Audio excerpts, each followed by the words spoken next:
Hi, Rob Brown here with you on this, what's a Wednesday morning, October 16th. Hat Day, folks. It is National Hat Day. Brendan, you got that It is hat National Hat Day. Hey, it's badass hat day. Hewlett & Dunn Boot and Clothing Company, our sponsor, got that hat for him. Love it. Love those people. Hey, Love lot them. to cover today. Love it. Jordan Hill, 24/7 Sports on Georgia. Bats in the leadoff position. Jake Wimberly at 15 after down in Jackson, Mississippi, covering all things in the Magnolia State. Dudley Dawson, Hogville.net. Vince Ferrara up on the hill in Knoxville. And in between, we'll cover all 16 teams in the SEC. That's what we do every day. Smash the subscribe button, bottom right-hand corner. Allow notifications on your Android and iPhone. And tell your friends, families, neighbors, everybody about the show. We're here to serve. And leave a comment for Rob. Yeah. Leave a comment. Talk about my hat. Talk some smack. Talk about how cool that hat is. Yeah. That's right. You got to leave a comment. Oh, we are light today. You got to leave a comment, and you've got to like, and you've got to subscribe. It's free. We're not going to spam you. It's cool, man. We're going to be. It's exactly Click what on the QR code, man, right there. You got a new iPhone. Make it happen. Yeah. Click it. Let's go. Click it. All right. Let's get going, man. With Brendan. Got a stacked show today. A lot to cover. Love our guests and Jordan Hill, 24/7 Sports on Georgia. Last weekend, I mean, this is the new SEC. Is there a dominant team? Hell, I don't know. But I picked in the weekly pick thing in the Touchdown Club of Memphis Monday night. I took Georgia to beat Texas. I feel it because nobody thinks it's going to happen, and everybody can't be right at the same time. But I just see Georgia going out there saying, hey, we are still the big dog. We've won 2 of the last 3 national championships. So take that, Texas. We'll see. You've got more faith than I do, Rob. A lot of concerns with this Georgia secondary. I mean, that's kind of where it boils down to me. I mean, especially considering it's going to be on the road. They did not play well against Mississippi State, gave up nearly 200 passing yards in the second half. I don't know if it was a lack of focus. I don't know if they got comfortable. They were up 34-10, and maybe it was, okay, we got this in the bag, and it just wasn't the case. But that's sort of the area when I look at this game that Georgia's going to have its best game of the year. I mean, go look back at that loss at Alabama. Secondary just could not stop Ryan Williams, which I know is easier said than done. But the secondary is going to be tested by Quinn Ewers and a really deep receiver room. They're going to have to bring their A game to have a chance.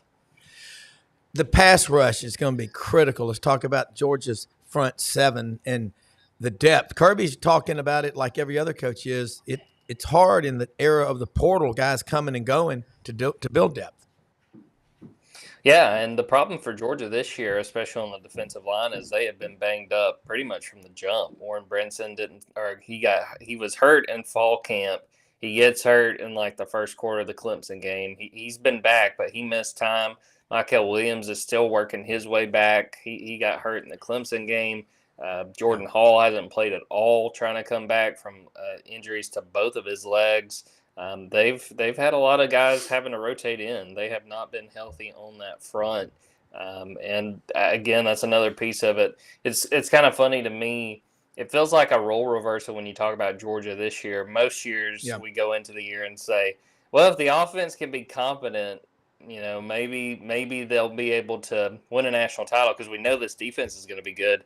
There's more questions than ever about this defense. And to talk about the defensive front, they have not had a sack in 2 of the last 3 games. And that Alabama game, I thought that was a huge part of the problem, was they couldn't get Jalen Milroe on the ground. And it was a very drastic change from December when they played in the SEC title game. They sacked Jalen 4 times. I thought that was a big reason Georgia was in that game. So got to sack Quinn Ewers. It's always kind of simple when we break these games down. But if you give him a lot of time, that was part of the problem with Michael Van Buren, Mississippi State's quarterback. He had all kinds of time to navigate. Once he got comfortable and started making completions, he started the third quarter with 9 consecutive completions. You usually don't see that on a Georgia defense, but that's sort of the situation right now.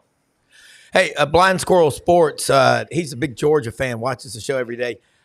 Blind Squirrel, make sure you are subscribing and following Jordan Hill. This guy works his tail off putting out content on X, so make sure you do it. Jordan, you're talking about the defensive linemen. That's everything. And so Texas's offensive line, Georgia's defensive line, where do you see a weakness in the burnt orange wall? I mean, it's hard to find one, and I'll give Kirby Yeah. Smart sort of the benefit of the doubt. He was talking up Texas and kind of, doing the cliche, I can't find a weakness. I think Kirby said he thought this was the most complete team that Georgia has played this year and maybe in multiple years. And, I think for me, when you look at Georgia, it kind of goes back to the conversation we were just having. Can that defensive line get to Quinn Ewers? And it's going to be interesting. I thought Kirby gave some good insight talking about Texas and how well they've transitioned, at least to the point, to being SEC. And he said, you look at their line of scrimmage and they're built like an SEC team. He said that when you look at how their record has improved under Steve Sarkisian, he said it's not a coincidence that it's because they've made the line better each and every year, that was a big piece of the puzzle. So to me, I think the Georgia offensive line is up for it. I do want to see if they're able to run block a little better. Georgia's run game has not been as strong as it's been in years past. But to me, when you talk about the line of scrimmage, it's more for me about the Georgia defensive line. Can they get in there? Can they stop a running game that I think Texas deserves a lot of credit? I think people have kind of forgotten. They lost 2 running backs during preseason practice. Correct. And, it was kind of a situation where I'm going, okay, can Texas hang now that they've lost 2 running backs? They've run the ball pretty well, especially given those circumstances. I think I'm at the point with the running back situation in the SEC in college football. And hi, Jordan, by the way, welcome, welcome to the Insanity. I hope you've been faring all right about the weather and stuff up there. I think the offensive and defensive line is like the same old story, but it is always the story, right? And running backs, I mean, give these guys their due, but I don't think these and defensive linemen, especially in the SEC, get enough credit, because you look at when teams start to break down. You look at like what's happening in Mississippi State. When you talk about Georgia, Florida, it's always the same conversation, isn't it, Jordan? It's what's happening to offensive and defensive linemen, because you can't win in the SEC without that. Yeah. No, for sure. And I think you look at even the way Georgia has built up, its program to the spot that it's in. A lot of it was how they built on the lines of scrimmage. I mean, when they had Sam Pittman as the offensive line coach, the way they really invested in defensive linemen like Trayvon Walker and Jalen Carter and Jordan Davis. I mean, that was so key in some of those big time Georgia teams. And I think it's always a very good starting point when you look at a matchup where you can see it going either way. How are they built on the line of scrimmage? I think Georgia's in decent shape. Again, watching that defensive line, really interested to see how much Michael Williams is going to play. He's going to be an X factor because he has been back in recent weeks, but he's not been playing that much, probably 10, 15 snaps in some of these games. They're going to need to let him loose, and he's got to get after Quinn Ewers. It's going to be fascinating. I think it's going to be an exciting game, but watching the line of scrimmage for both sides of the ball, I think it's going to be really fun to watch. Well, you're right, too. I mean, if Georgia gets a good pass rush, that makes the secondary more effective. Without a pass rush, a struggling secondary spirals out of control. Absolutely. I mean, you can all, and, I think back to the Ohio State game in the Peach Bowl a couple years ago. A lot of people got after the Georgia secondary for how they played in that game, but I put it more on the front. You can only keep up with those guys for so long. You're trying to chase Marvin Harrison Jr. down. Even the best DB is only going to be able to keep up with him for so long. So, I mean, I think it kind of starts and ends with this defensive front. And, talk to Nazir Stackhouse, who's a nose tackle, who has probably been the MVP of the defensive line to this point. I mean, he's up there in the middle. His numbers aren't crazy, but he's opening up holes for everybody else. He's kind of had a rotating cast of characters around him because of guys being banged up. And, I think Kirby kind of alluded to it last night, basically saying he didn't know where Georgia would be right now if it wasn't for Nas Stackhouse. He's done a really good job, but he can't do it alone. They need other guys to step up, and I'll be watching that group very closely on Saturday. Legendary Georgia nose guard. I remember the guy in the middle, 1980 national championship team, Eddie Meat Cleaver Weaver. People would remember that guy. All right, question, will Jordan Hall be able to play versus Texas? I would be surprised. He's still been working his way back. He had injuries to both of his legs. He injured one leg, was working his way back, and then aggravated the same injury in the other leg. Yeah. So I would be surprised if we see him. My guess is he makes his debut for the season against Florida, and part of that is because they have another bye week after the Texas game. So I would be surprised. I can't say for a fact he's out, but my guess is we don't see him till Florida. Well, Brendan nailed it about the offensive and defensive lines. And then it's the depth. You like to be able to rotate guys on there. Georgia's roster, looking at the blue chip index, it's like Ohio State, Alabama, Georgia's at 80% 4 and 5 stars. Who really hasn't stepped up that it's like now or never? If a dog will bite, he'll do it when he's a pup. In your opinion on this Georgia squad? Well, I kind of want to see them build on what they did with the tight ends on Saturday against Mississippi State. There just hasn't been that guy, and nobody's going to replace Brock Bowers. He's the best tight end, maybe the best tight end in college football history, certainly in Isn't he fun to watch in the NFL? He's crazy.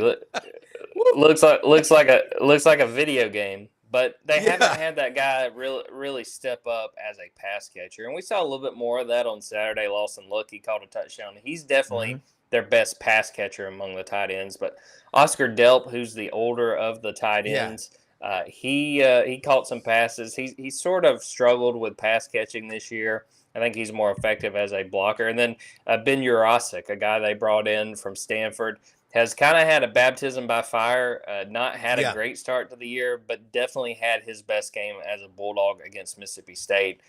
Blocked better, had at least one big catch, and was targeted on another. So I want to see the tight ends get more involved. If you can get those guys to become true weapons, and Lawson Lucky's definitely the most productive and the most explosive of these tight ends, I think it adds a whole new element to the offense, and it's going to keep the Texas defense on their toes. Looking around the SEC this year, look at Georgia's schedule, and I'm looking at it like you are. At Texas, off. Florida in Jacksonville, at Ole Miss, at home against Tennessee, at home against UMass, and at home against Georgia Tech.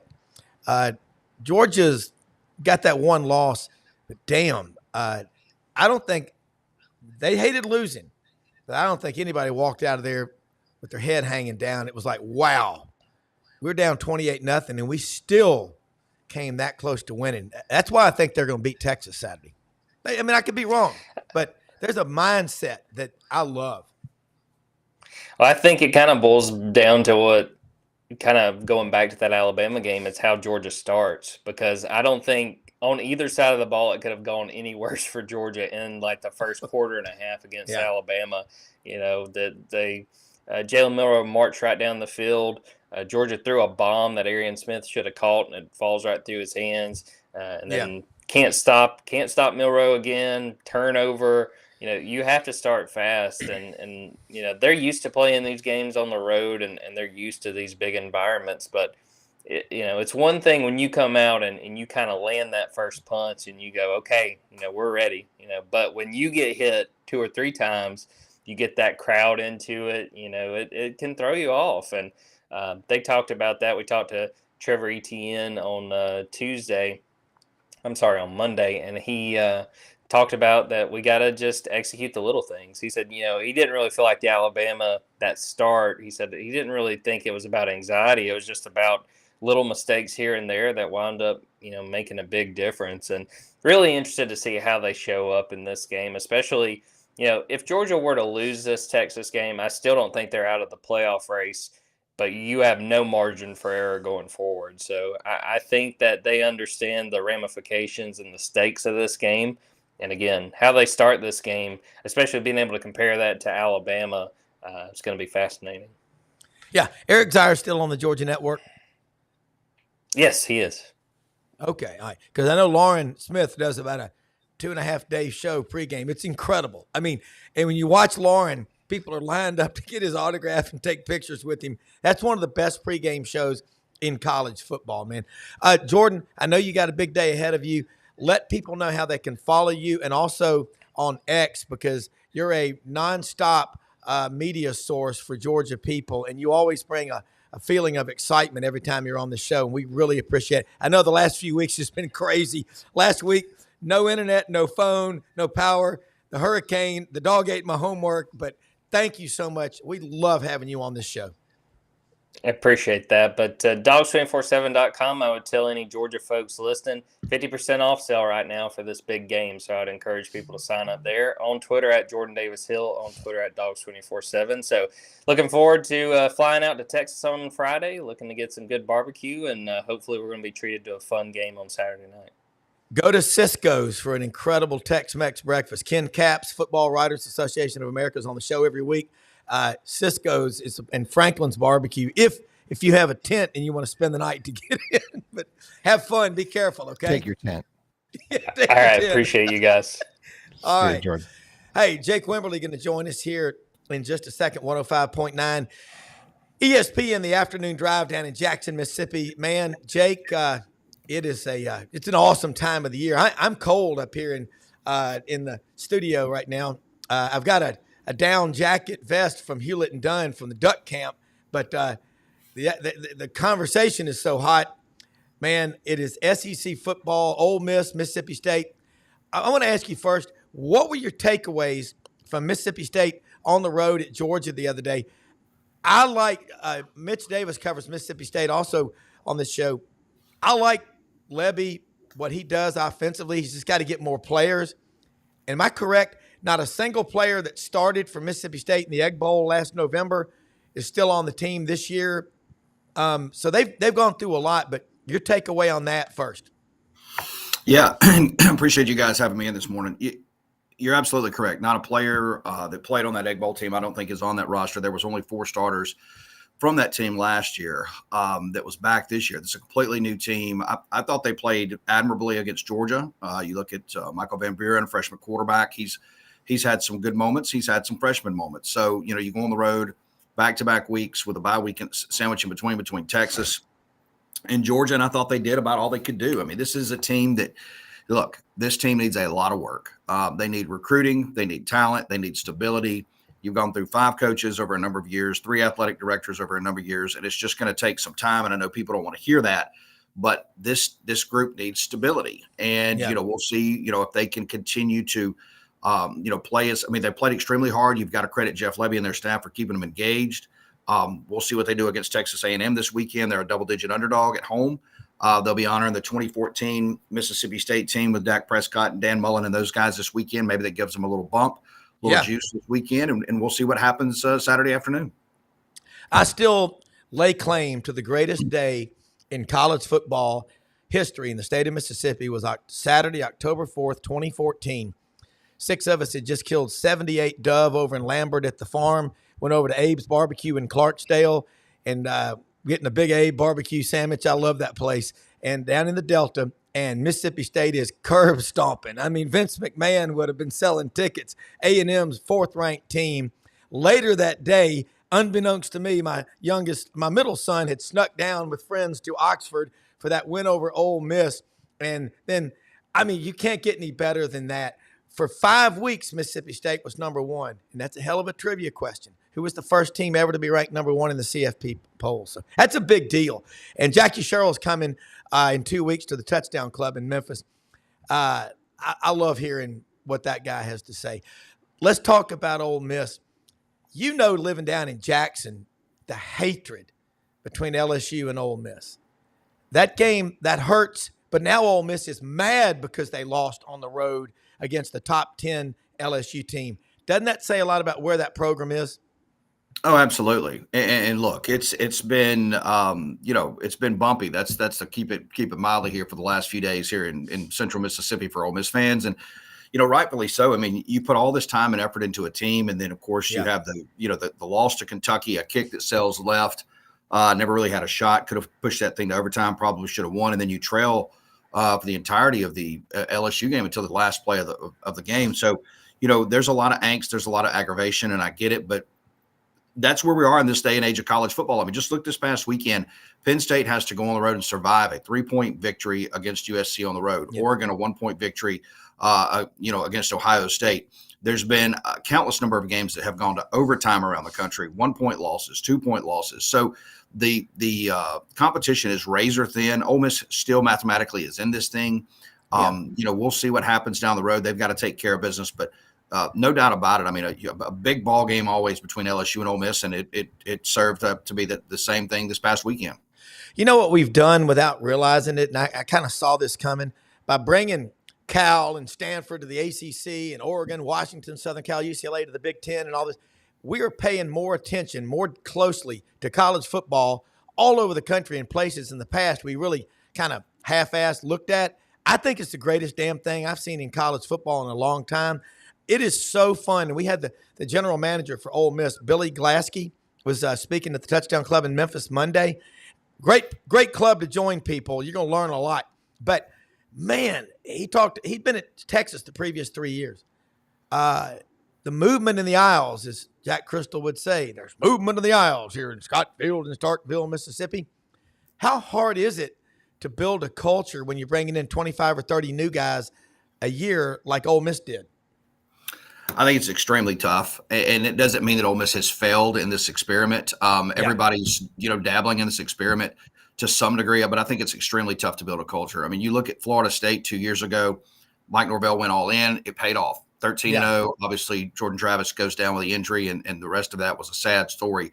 This year, it has not paid off. So, I think you have to mathematically and theoretically get to where Oregon and Texas and maybe even, some of these other teams are at, and that you have a really good base of high school. I mean, you go look at Oregon's roster, you look at Texas's roster, and look, Rob, I thought they were the two best teams coming into the season. I still think they're the two best teams coming into the season or halfway point of the season. Really good high school football-based recruiting. Then they add where they need to as far as the transfer portal. Not everybody has that luxury, but I think that's where you have to try to get to. You still can't forget about your high school recruiting. Hey, Matt Dean, who's on the show every Thursday, his son Tyler's in his third year on the staff at Oregon with Dan Lanning. You fly Memphis to DFW nonstop to Eugene, Oregon. They put that flight in Eugene to go to Texas. They're not stupid. They're very, very smart. But you had Oregon and Texas as your 1 and 2 in the preseason. Give us an update on your Matrix preseason top 10, top 15. Yeah, top 10, top 15. If we're coming through that, let me just go over here and look real quick. I will tell you. Didn't mean to put you on the spot. No, I got it right here. I have it right here. I put this out weekly. What I call my playoff projector poll. I have Oregon as the number 1 team in the country after beating Ohio State. And this is a lot of different, math equations that goes into this, from offensive and defensive scoring efficiency to top 25 wins. Also, kind of a combination of the polls together. It's kind of an old BCS type formula, but Oregon number 1, Texas 2, Ohio State 3, and Penn State 4. I've got Georgia at number 5. Alabama checks in at 6, Clemson 7, Miami 8, Iowa State 9, and Texas A&M has slipped in at 10, followed by Notre Dame, BYU, LSU, Tennessee, and then Ole Miss at 15. So, littered with still a lot of SEC flavor, but man, the SEC is well on its way to cannibalizing itself. I mean, you look at this weekend. Yeah, if Georgia goes over to Austin and beats Texas, then that really flips the conference upside down. Conversely, if Georgia loses, they now have 2 losses on the season. And we were talking about this yesterday. There is a scenario, believe it or not, where Georgia and Alabama could absolutely miss the playoff this year, which I don't think anybody would have thought before the season started. Well, I'm not surprised. Here's a question from Gil Lawson. What impact will the increase in scholarships have starting next year? It's yet to be determined. You got to throw in not just scholarships. You have to throw in NIL money, and you have to throw in a lot of other stuff. So, I think it will have some sort of an impact. At face value, you would think, okay, well, the strong is just going to get stronger, right? I mean, you're talking, but that's not the case as NIL sits today, because kids want to get paid and kids want to go play. And I think that's one of the things you're seeing: lack of depth in certain places at Georgia, lack of depth at certain places at Alabama, because of the transfer portal and kids getting out of there and going to play elsewhere. Which I think is why you're seeing the Big Ten and the SEC have these meetings that they just had down in Nashville.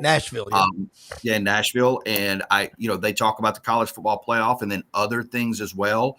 But if you listen to them carefully, they talk about third-party people helping them, not private equity. They've said they don't want private equity. All that to say is this thing is ever changing, and we don't know where it's going to land. But I do think the increase in scholarships will affect this to some degree.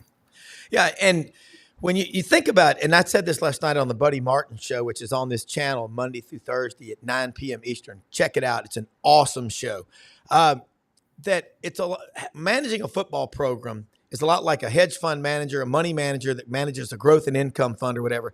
You're buying and selling. You got to think about tax consequences, ordinary, dividends. You got to think about, ordinary taxes, capital gains taxes. But you shouldn't sell something unless you got something better to buy. And again, you can go to cash, but you can't stay in cash long, especially when interest rates are real low. You're going broke safely. So I look at this crap. Mississippi State is unique because they had to make a move with Zach Arnett. But you can't be changing coaches every 2 or 3 years.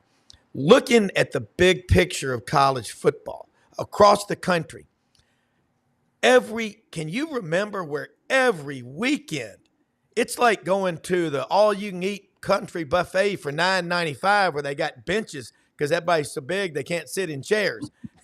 It's incredible. And by the way, I am so apologetic. I made a mistake on your show a couple of weeks ago. I had Missouri to beat A&M because I didn't know Connor Wegman was going to play. I am so ashamed because I would have picked A&M all the way with that guy coming. So I take a lot of pride in my picks. Paper, hey, we can't get them all right. We can't get them all right, Rob. You know that. Right. Yeah. We can't get. Who would have thought Vanderbilt would have beaten Alabama and Kentucky back-to-back weeks? I don't know that anybody had that in their parlay picks. No, no way. Hey, look, Vanderbilt story. I'm asking everybody this. Vandy wins 8 games or 9 games. Diego Pavia's only got like 10 touchdown passes on the year, but he is Johnny Sandlot. This guy is I don't know what it is about him, but who would not want to play with this guy? And Jerry Kill, what he's been through in his personal health life, still has 174 victories. What he's brought to Vanderbilt and Telly Savalas, Clark Lee, this is an incredible story. And along with Army and Navy being ranked for the first time since Dwight Eisenhower was in the White House. You've got so many stories like this. Vanderbilt, obviously, is at the top of this chain, I think, because they're in the Southeastern Conference and they beat Bama for the first time in 40 years. And the entire country, started flooding to those channels when they saw that, to see that in real time. But you're correct. I mean, who wouldn't want to play with Pavia? I mean, he looks to be a heck of a quarterback as far as a leader. He's not going to wow you with his stats, but he wows you, I think, with his moxie and his ability. But you just referenced, I mean, you look at Vanderbilt, you look at what's going on at Army and Navy. Look, Indiana's undefeated. They have a legitimate shot at least being in the playoff picture this year. Yeah. BYU and Iowa State are both undefeated in the Big 12 this year. SMU is right there in the thick of things in the ACC. So it is a crazy college football world that we're living in. I don't know that any of the teams that I just referenced would have a chance to win the national title, but nonetheless, it's still wonderful stories that we get a chance to cover every day. Well, incredible bit of trivia here. There are only 2 teams in college football this year that are ranked in the top 10 in defense and offense. Do you know who those teams? I bet you know who they are because you're a civil engineer. In the top 10 in what? Say that again. In offense and defensive statistics. I would have to say maybe Army and Navy. Army and Texas. Army and Texas. Yeah. And the Army Navy game. How big is this going to be? That game could be for a spot in the college football playoff. And the world we live in, I told Harold Grader with the Touchdown Club in Memphis Monday night, I said, here's Memphis. If they only win 10 games this year and go 10-2, they're going to be mad as hell. This is everywhere you look, there's a good game. It's like when cable first came out, before you figured out how much of that stuff is just crap. But this is just an incredible. Every time you turn on the TV, if you don't have YouTube and you don't stream, because you get to see all those things up on the menu, you're missing the boat, man. I mean, you really are. And we went up to Fayetteville, for the Tennessee game and saw Dudley up there and sat out on the front porch, man. Felt like I was in Mayberry. Fayetteville, oh my God. I've got this. I love this. I love that. I love that area. But wow, Jake, I know you got a big day ahead of you Let people know how they can follow you and keep up with you with all the stuff that's going on, because it is happening so fast. It's like watching a meteor shower every Saturday. And then during the week, I watched South Alabama and Troy last night. If they're keeping score, I'm watching. Yeah, absolutely. Hey, and look, 2 scenarios before I go, and I'll tell you how you can get me is you reference that Army-Navy game. They mathematically, if things go well, they could play at the end of the year for the chance to possibly get in the playoff, then turn around and play the Army-Navy game after that, because it's after the conference championship weekend. And the team that lost could actually beat the team that's headed to the playoff. Also, if Texas beats Georgia this weekend and Texas A&M beats Mississippi State, I talked to Olin Buchanan yesterday, and 2 days ago, and I talked to a gentleman that covers Texas in the state of Texas. They are talking about it is really fixing to hit the gas. Texas A&M could play possibly for the SEC title game a week after Texas and Texas A&M play down in College Station. So it is crazy where we possibly could be headed. I don't think anybody knows. But, hey, find me on X at Jake Wim. And, of course, check out the show today, 3 to 6, thezone1059.com. Dudley, how are you, sir, by the way? I'm doing good, my friend. How are you? Doing well. Yeah, Jake, no, I just figured – no, I was going to say something to you. And Dudley and I think would agree. We've always had that fear. Heart doctors will be on 24/7 alert if that happens. I mean, the nervous hospital, a week after, 2 weeks in a row. I don't know. I mean, Dudley, what do you think? Could they handle it? Texas A&M 2 weeks in a row? Wow. I think that that would be wonderful chaos, and you know how I root for chaos. I hate planned, boring stuff, so chaos sounds fine. Jake. And, I'm sure one team will win one week and get Earth. And, fun. I like that. Yeah, I think it would be. I mean, Jake, just Olin Buchanan, TexAgs.com. He really is, and because he was in Austin for 12 years, he knows both programs, and he's from White Oak, Texas, a town of, as he says, 2,500 people, and the football stadium seats 5,000. That tells you they got their priorities right in the state of Texas. Absolutely. Absolutely. All right. Jake, thank you, man. Let's do it again next week, and I'll come on anytime, and I'm going to get my picks better next time. You got it, Rob. We'll do it. See you. All right. Appreciate it. Dudley, holy cow. You got the you've got the triad. Sam Pittman, head coach, but he's letting his coordinators, Bobby Petrino and Travis Williams, do their thing. Not many coaches are that comfortable in their own skin to say, hey, man, you do your thing. I'm the head coach, but I trust you. Man, when someone says that to you at work as a young writer, if someone had said to you, and they did, obviously, Dudley, you go do your thing. I believe in you. Boy, when someone gives you that kind of a validation, a boost, a vote of confidence, you grow up real fast, and I think that's what's happening. Yeah, I'm right. Weisner and Clay Henry and others took an interest in me and brought me along the way. I certainly was nowhere as good as I was going to be there early on, and was allowed to grow. And certainly, I think that's what's happened with Travis Williams for sure. I mean, the dude's going to be a head coach somewhere soon. He's got the it factor. His players respect him, and he knows what he's doing out there. I think we talked last week about how he sat around and found some tendencies that Tennessee had that he was able to implement into the game plan, and that's one of the big reasons why they won the ball game. And then the other coordinator, obviously, Bobby Petrino, is I write something from the other coach every week about what a genius he is and how hard it is to prepare for, one of his offenses. And so he's got a good combination there. And you talked about Coach Pittman.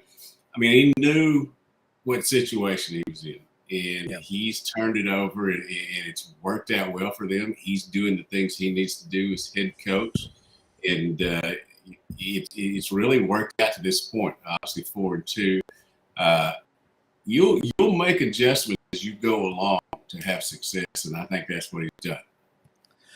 Sam Pittman is the John Goodman of college football coaches. You think about that. I mean, he's just that big guy that everybody likes, and They want to see him The succeed. Big Lebowski, John Goodman, or the Rosie Roseanne O'Donnell?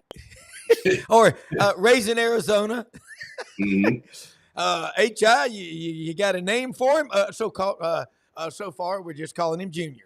That's one of Raising Arizona, the Coen brothers, perhaps. Yes.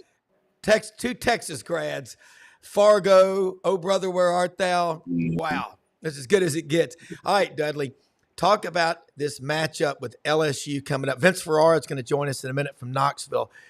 It's a 1-point line, and I heard yesterday on Chuck Oliver's show, Chuck had an LSU guy on there and he said, you don't know which Arkansas team's going to show up. Well, the defense is going to show up, and here it is. 4-2, the Hogs mattered in a bunch of wet hens that they let the Oklahoma State game get away. And they, the Texas A&M, just no more games at Jerry World, just home and home. And that starts next year. Your thoughts? Mm-hmm. Well, I would say that, they're looking back now on that Oklahoma State game, even with more angst, because other people have been able to beat Oklahoma State, and they were not as good as they thought going into the season. Obviously, the running back, has been phenomenal, but it's just that's a win they should have gotten.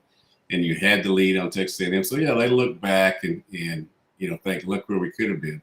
But here's the situation. You can focus on that. As a coach, you've got to focus on if you don't beat LSU this weekend at home, then you're sort of right back where you were. Yes, the win over Tennessee was great and they stormed the field and all that. But if you're going to make a dent in the narrative, continue to make a dent in the narrative of, well, they might be a new coach, they can't win the one-score games, all that. LSU's won a bunch of one-score games. Yeah. The interesting thing is, since they've had this golden boot, the 10,000-pound whatever it is, trophy. We don't know what it is. Yeah, it's shaped like Arkansas and Louisiana. Yeah. You've had a situation where LSU's won 19 of those 28 games since they've had that trophy. LSU's won the last 4. All 4 of them have been by 3 points or less. Arkansas plays them well. They just hadn't beat them lately. So Brian Kelly and his, press conferences this week has been talking about, how they've got to be ready. And they can't just go nuts and have spent too much emotion getting that big win over Ole Miss. So we'll see how both of these teams come in here. I mean, the Arkansas's schedule in this second 6 games, second half is amazing. It's going to be. I mean, Fayetteville's going to be one of the hottest places to be, and if they keep winning, it's going to be more fun. Hey, Rob, talk for just a second. I'm going to slide out of I've got a dog over here scratching. I'm going to let him out. Get the dog. Get the dog. Don't kick the dog, Dudley. Then he disappears into the green screen. He disappeared into like Donald. I'm back. I let him out. I let him out gate A here at the stadium, and now he's going. You're cleared for takeoff on runway 20 right. Brendan, I love it. Dudley lives in Donald W. Reynolds Razorback Stadium. Luxury suite. Yeah, luxury suite. Yeah. Now, I've been there. I've been there. Brendan was asking me this. Brendan wanted to know this. How much are the naming rights? Because I think this is the last year of the contract with Donald W. Reynolds Razorback Stadium. Any potential suitors? Anybody? People, chicken. Guarded. Who? They've been very guarded and quiet about that. I think the price went up 2 Saturday nights ago. Yeah. A little bit. Might go up a little bit more if LSU. They're smart by trying to get some wins under their belt before they, finalize that deal. Well, no, but they don't. Don't you love and hate John Daly all at the same time? Like you don't want it to be like the Daily Bowl or something like that. Hey, John, thanks for your check, but could you just stand over there? Daly's a friend from way back. I remember sitting around drinking a beer with him one time. I know him too. Yeah. Watching a report about how he hadn't been drinking for 10 years or whatever it was. I remember. There are some classic rehab stories of like when he played after in the Ryder Cup or something like that. And he got up there and he's making speeches and stuff. Oh, poor guy. I love his podcast. Some beer, cigarettes, and Hooters. Hey, yeah, Hey, I was there when I was caddying at Castle Pines when he was out there after he won the PGA. And then he goes out there and he's like hitting it 500 yards, smoking cigarettes, drinking beer. he's every man. Him and Tiger Woods drew more people to watch golf Yeah. than about anybody, in the last 10, 15 years, about the last 20 years. All right, getting back here with this Arkansas matchup with LSU. Garrett Nussmeier was like, and I heard it's right. No, he's not going to remember. Look, man, y'all remember when I was 23 of 52 against Ole Miss, but they'll remember his last two passes were both for touchdowns. Break it down, weaknesses, strengths of LSU, and where you see a path to victory for the touchdown Arkansas, as Paul Eels would say. Well, you could be like Jared Goff and go 18 of 18 and win a game as he did 2 weeks ago for Detroit. And just be perfect. Or you can come up with clutch plays, and that's what Nussmeier obviously did during that game. If you broke it down from pass one until the last two, you'd say, man, that guy was struggling. They're lucky to win. But you make clutch plays in clutch situations. Reggie Jackson wasn't called Mr. October because he singled. You've had a bunch of other people in sports who just make plays, who just calm things down, and it happens for them. That'll be the same situation here on Saturday night. I'm sure that Travis Williams' defense is going to get after him. I'm sure that LSU, which is obviously has a plethora again of wide receivers that make plays, I think they're going to be in a situation where is Taylon Green going to be fully healthy, or at least as good as he can be to this point and make plays, or is it going to be Garrett Nussmeier? Usually, the quarterback at the end of ball games figures out things and it happens, and one way or the other. All right, give me a grade on Taylon Green through the first 6 games: A, B, C, D, or F. As one teacher told me one time, Brown, there's nothing lower than an F, so I'll give you an F minus. Well, let's start with the fact they're 4-2. They would not be 4-2 without him. I think that's pretty obvious. Let's also go to the point that he has had a tendency at times to throw it to the other team, and that certainly was a factor in the Oklahoma State game. Certainly was a factor in the Texas A&M game. I don't think you can give him an A. I don't think you can give him. I don't think you want to go as far as a D. How about B minus? B minus.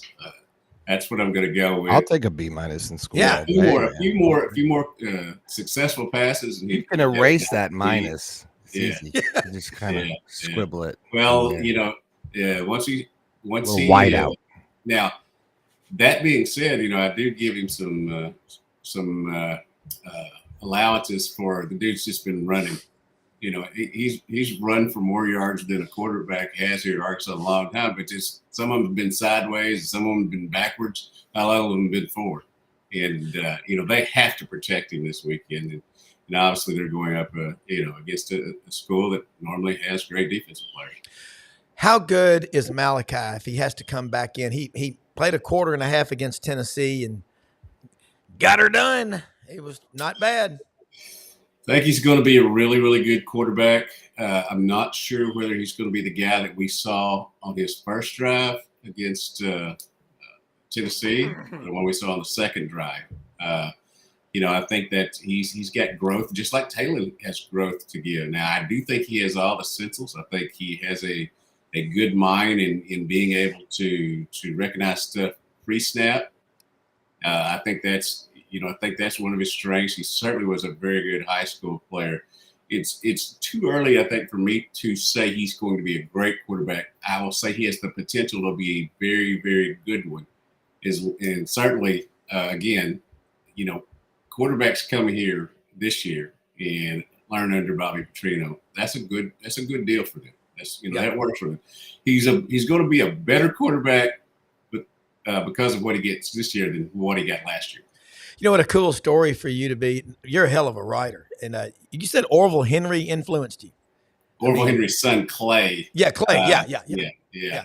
Well, he was my boss for 20-something years, and really, brought me into trying to search for the right word. he taught me a lot of things to do right, and some things that, hey, Dudley, I wouldn't do that. Yeah. Well, as you don't traffic in rumors, and Mm. that was a cool conversation sitting on the front porch with I enjoyed Jim, it. I enjoy McClellan. Mayberry. I enjoy Maury Mayberry. Guest. It really was. It's Yeah. just and Dr. Robinson, the chancellor at Arkansas, came back over Sunday. It was so cool to give out those Sigma Nu donors gave 25 scholarships out. They got to meet the people they were giving them to. Again, that helps you stay accountable. But boy, Dr. Charles Robinson loves 28 years he's been up in Fayetteville. Hey man, Vince Ferrara, 99.1 The Sports Animal, the Vol Network. This is the Vol Network. Joins us now from Knoxville. Vince, I know you were doing some taping. You've been up probably since 4 o'clock my time this morning. You do a 3-hour show in the morning. Man, you're that Army commercial. Vince Ferrara does more before 9 a.m. than most people do in a week. Vince, you got the renewal of a Deep South classic. Tennessee and Alabama on the banks of the Tennessee River, Neyland Stadium, Shields-Watkins Field, the press box in the sky, Mount Everest of press boxes. Let's talk about this matchup coming up Saturday. Alabama and Tennessee. Take it from here. Yeah, great to be on with you guys again. Appreciate Absolutely. the opportunity. And how about Tennessee back-to-back weeks? Its two biggest rivals at home, Florida and Alabama. There's all kinds of hate in the air. There's It really in the air and is. there's hate in the air.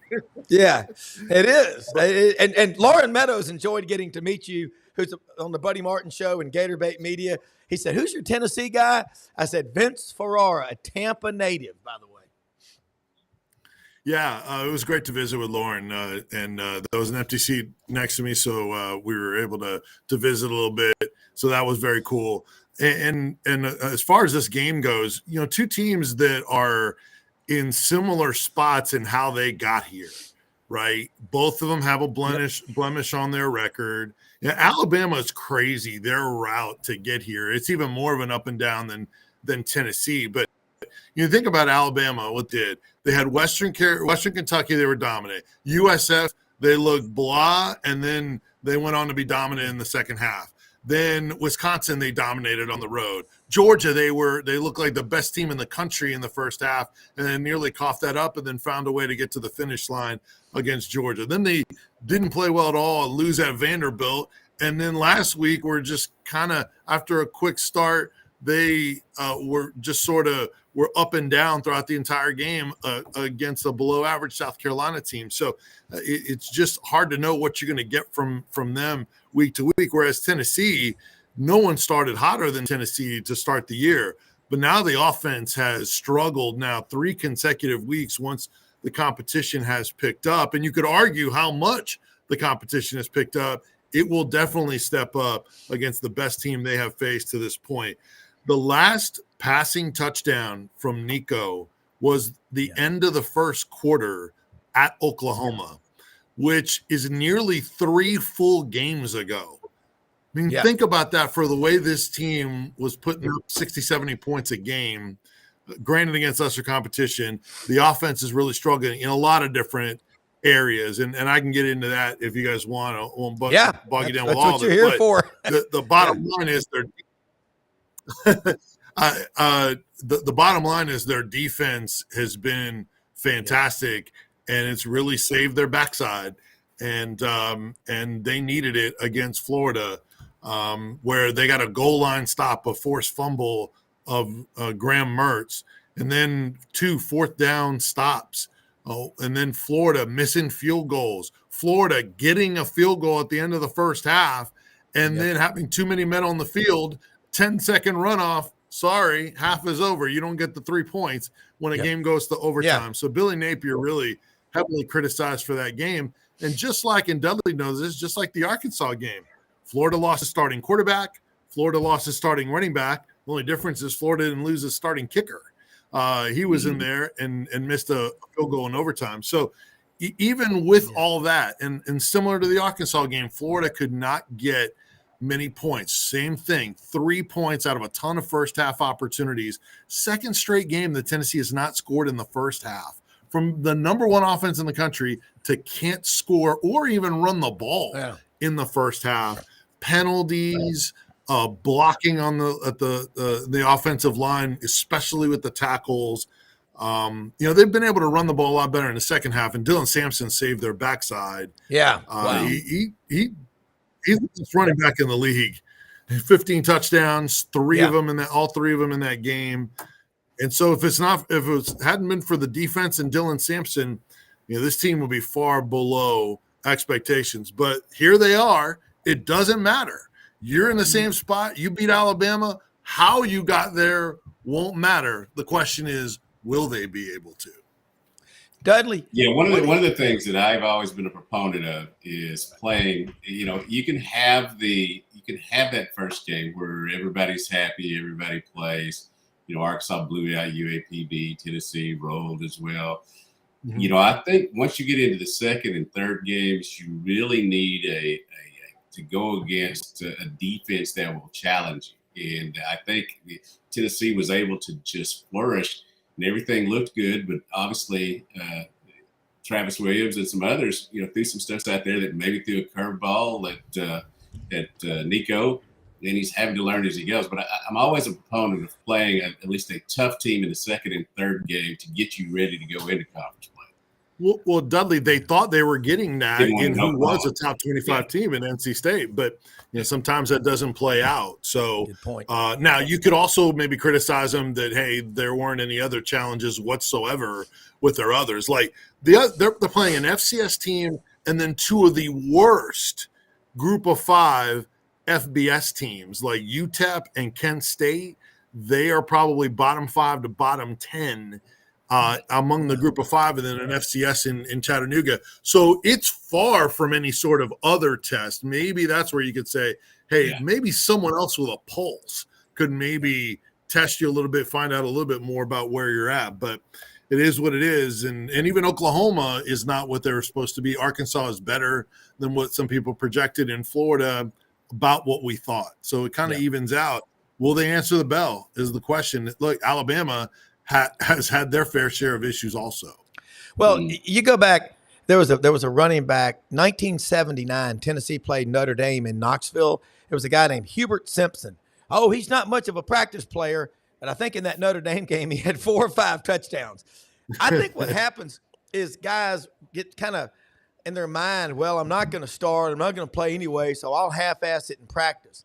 Well, the greatest thing I've heard out of a coach's mouth recently was, I'm able to get my ones to practice as hard as my 2s and 3s. That's why my team is so good. That is so hard to do. It's underestimated. And I think, you look at, Jackson, the running back at Arkansas, Dudley, came in from Utah, Quindarian Jackson. And Dylan Sampson, 15 touchdowns.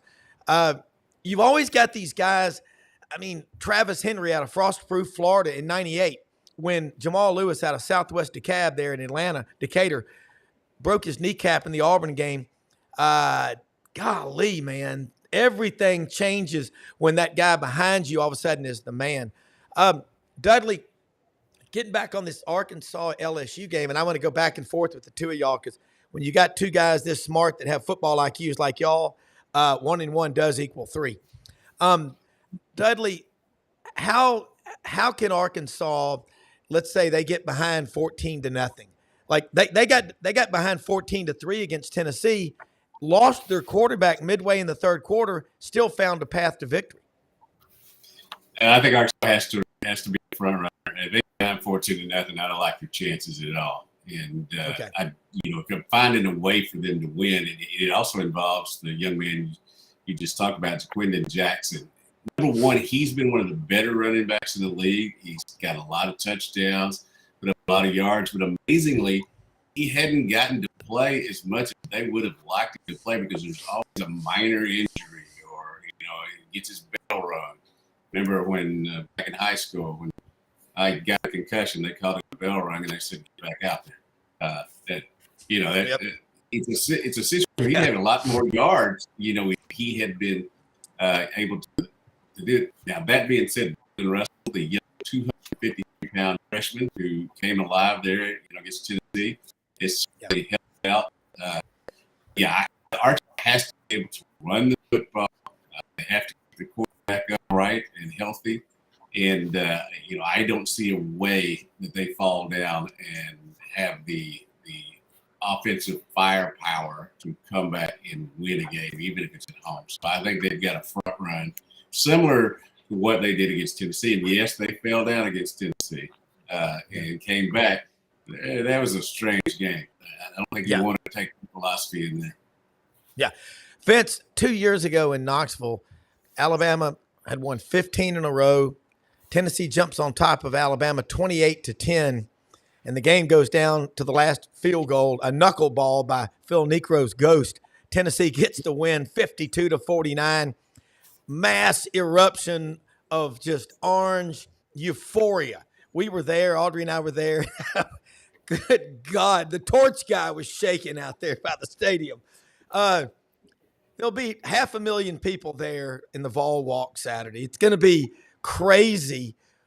What if Tennessee jumps on top 21-0? What's different this time around? Well, I think that will bode well for Tennessee if they're able to play from in front and kind of pin their ears back and try to get after Jalen Milroe. I think Alabama, though, would have a better chance to rally from that kind of depth than Tennessee would.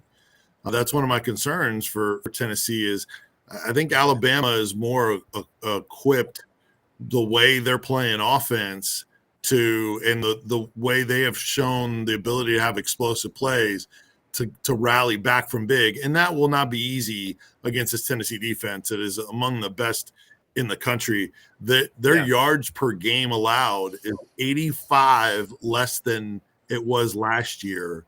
A lot of their numbers are up from a year ago, even though their sacks aren't because everyone's getting rid of the football quickly. But here's my concern with Tennessee. First, to finish your question, if Tennessee's up 21-0, obviously that's a good thing, but I wouldn't just say it's over. I think Alabama would have at least a puncher's chance to come back from that deficit. It would allow Tennessee to run the ball, not put too much on Nico. And I think what's happening with Nico is he is feeling the rush and he is not staying in the pocket. We have Heath Schuler on the Tennessee great quarterback on each week for a Monday morning quarterback segment that we call. And he says he actually puts as much of it on Nico as the offensive line. I kind of lean towards the offensive line leading to Nico's issues, but he doesn't think Nico is staying in the pocket enough. He's not comfortable enough in the pocket and just relaxing in there. I think he's feeling some rush that maybe even at times when it's not there, certainly at times it is, and exiting the pocket too quickly at times. He has the ability to throw on the run. I think another part of it, too, is his receivers are not getting open enough for him. So he'll go through his first or second read and guys aren't open, and then he's trying to run to make a play. There's the protection issues, there's wide receiver issues. There's Nico kind of pressing a little bit. But I think he's going to be fine. They just got to fix those other things. Now, if it was the other way around, Rob, that's a concern for me because we haven't seen be able to show explosive plays. Their explosive plays are way down.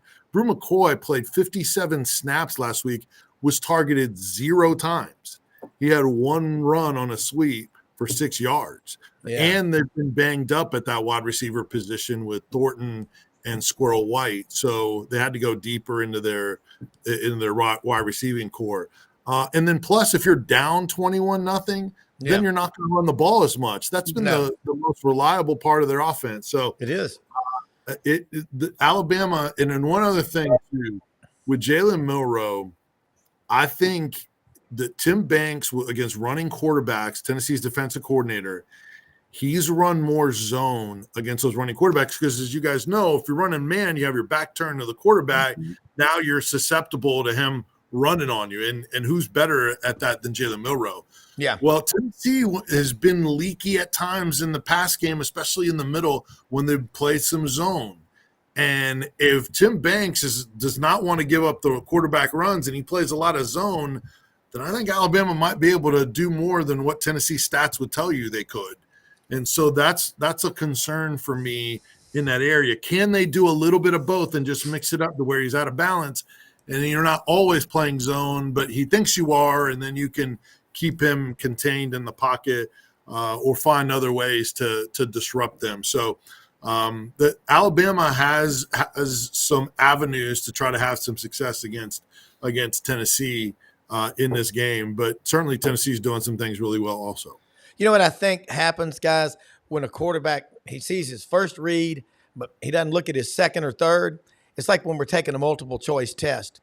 You get stumped by a question and you just start, and then you screw up the next two or three. I go directly to all of the above. That's right.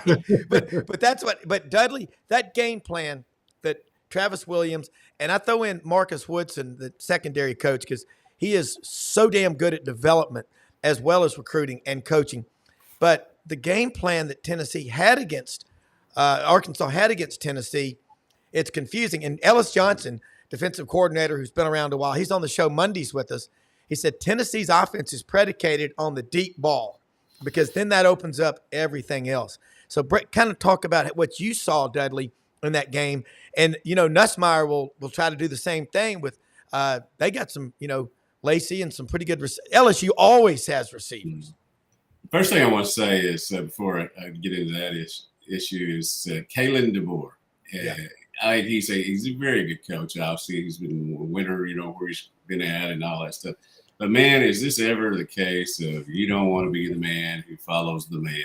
You want to be the man who follows the man that follows the man. That's right. I mean, if he loses this weekend, they're going to be on him so much. Yes. They're so understanding. Of course. Yeah. And it's just because of continued excellence. And, Coach Saban sits there every Saturday morning and, he's not gone away. He's part of the deal, And on the morning show on Saturday, I look at this situation with Arkansas and Tennessee, similar to what as you said with Arkansas and LSU. Old coaches used to say we need to make them play left-handed, and they weren't truly playing left-handed, but they were wanting what they had planned in their script when they come out early. Yep. You've got to disrupt that, and your script has got to be in a situation of where you are able to at least confuse them. Yeah. And I think that's certainly what he did early against Tennessee. Tennessee was able to get it going after halftime for sure. But still, there were a lot of issues, with Tennessee's offense in that game. I think LSU, you've got to confuse them as well. That's what they did against Tennessee is on film now. You get a chance to just as Travis Williams scouted Tennessee, then they get a chance to scout him against them. I'm sure it's going to be a close game. It seemingly always is. I do think that these guys are feeling pretty good about themselves up here, and they are getting the injury report, this new injury report thing they have on Thursday. I'm sure availability report. Yeah, availability. I'm sure we'll list Taylor Green as questionable. I mean, I'm sure he's going to play. But I'm sure it'll list him as questionable. These games these coaches play. But, Arkansas is probably going to be in a better situation health-wise than they were against Tennessee. That's going to help a little bit, I think. Yeah. I still picked LSU this weekend because, if you win 4 in a row, including 2 in a row up here, I'm going to take you till you lose. But it should be a great game as most of those have. They've had weird things happen in the game, so I'm expecting something weird up here, again. But I just, LSU has been a better program over these last few years, and so you go with who's won. And real quick, Dudley, let me build on your point and what you're saying about what Travis Williams and Arkansas did against Tennessee. What they did that was genius, 2 things. One were they kept Tennessee from getting those explosive plays because that's what the offense is built up. physical run, explosive big plays. The explosive big plays have not happened. So Arkansas was able to keep Tennessee from getting over the top of them. Part of why they did that is they muddied the waters on the box count for Nico Iamaleava. And because of their corners and their linebackers and cheating in, they didn't give a clear picture for Nico on how many guys were in the box. And Tennessee is very much by the book, especially for a young quarterback. Light box you run, loaded box you throw. And so when Nico would think, oh, this is a 5-man box, Arkansas was crashing in late, and suddenly you're really defending the run and in your gaps.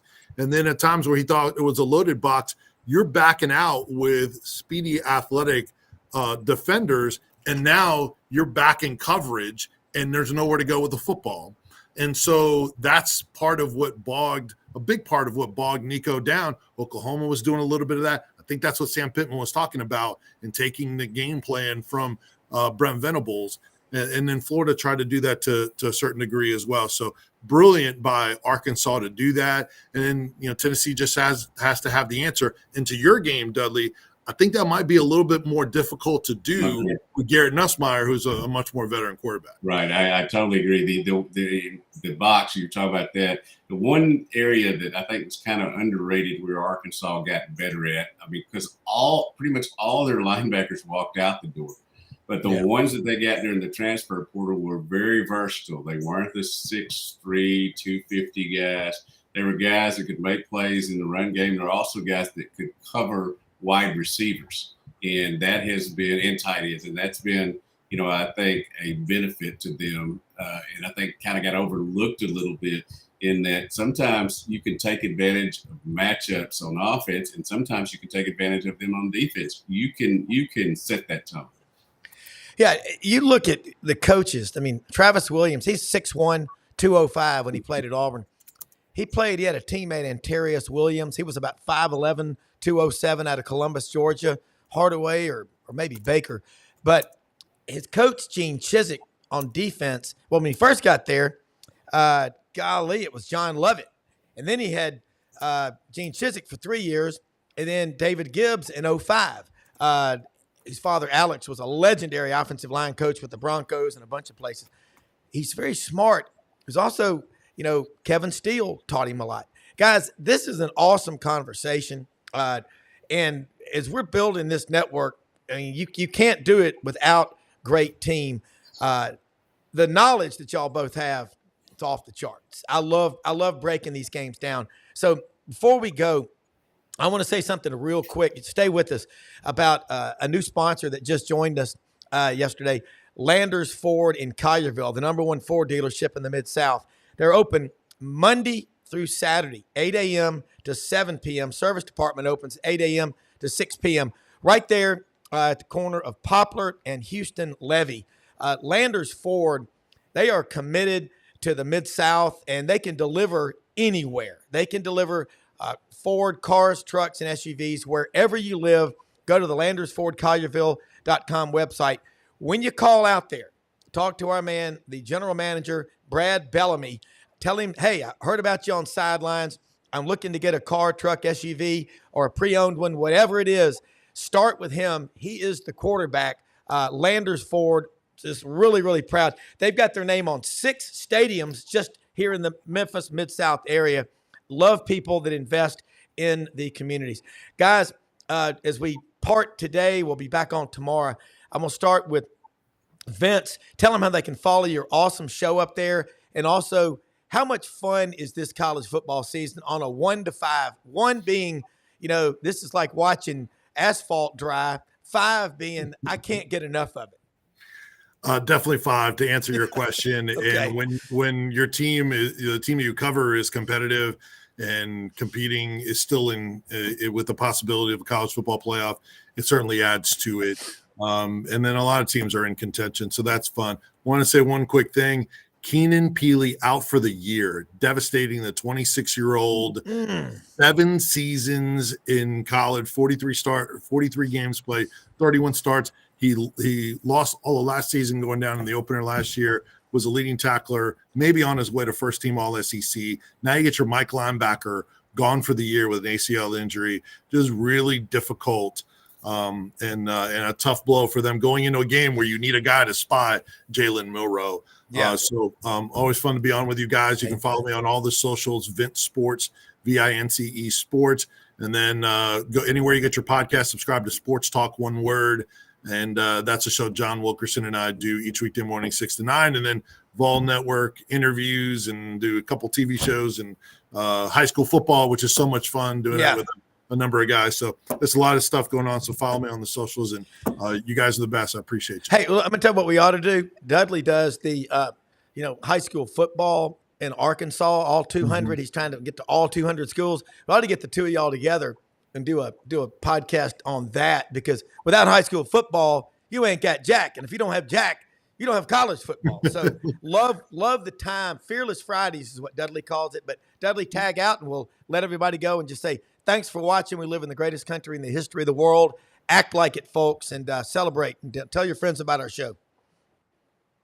Yeah, look forward to this weekend. Obviously, hogville.net, cover all 19 sports. Arkansas won 2 of 3 from Oklahoma State in baseball. Exhibition baseball this past weekend, so they're excited about that, and they're excited about LSU coming in. And as you said, Fearless Friday is what I do, the high school stuff. Love it. Just love it. Hey, we all do, man. Look, and again, all of our sponsors, you can find them sidelines.live. We're going to have Dudley's going to rebuild our website. We're going to make it better than it's ever been. You can't get a better executive producer than Brendan Martin down in Ocala, Florida. And do what you can, whether it's Samaritan's Purse, a number of organizations to help people that have been affected by these hurricanes in western North Carolina, East Tennessee, North Georgia, South Carolina, Georgia, South Georgia, Florida. It's a big deal. Americans helping Americans. There's nothing better other than sitting on the front porch with people like Dudley Dawson, Jim McClellan, and Maury Gaston, and my wife Audrey talking about college football, man. God bless you. See you in the morning.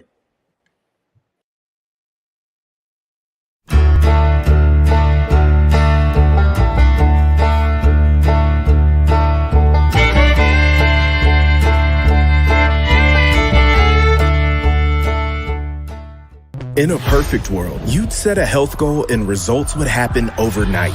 In this world, the real world, it takes time, dedication, and the right support to achieve your best self. The Vitamin Shop's health enthusiasts are here to make sure you're not wasting a single moment on the wrong supplements. From the highest quality sports nutrition and superfoods to the most sought after trends, you'll find a huge variety of science-backed solutions for every goal, and the people to help guide you along the path to greatness. Unbelievably, every 2 minutes in our communities, a child is either bought or sold for sex. I am Ari Dickey, board member for the Nashville Anti-Human Trafficking Coalition. Join me and millions of others in our fight against human trafficking and for its victims by helping to educate the most vulnerable among us, our middle and high school students. Go to nhtcoalition.org, become a partner, and help keep our families safe, because none of God's children are for sale.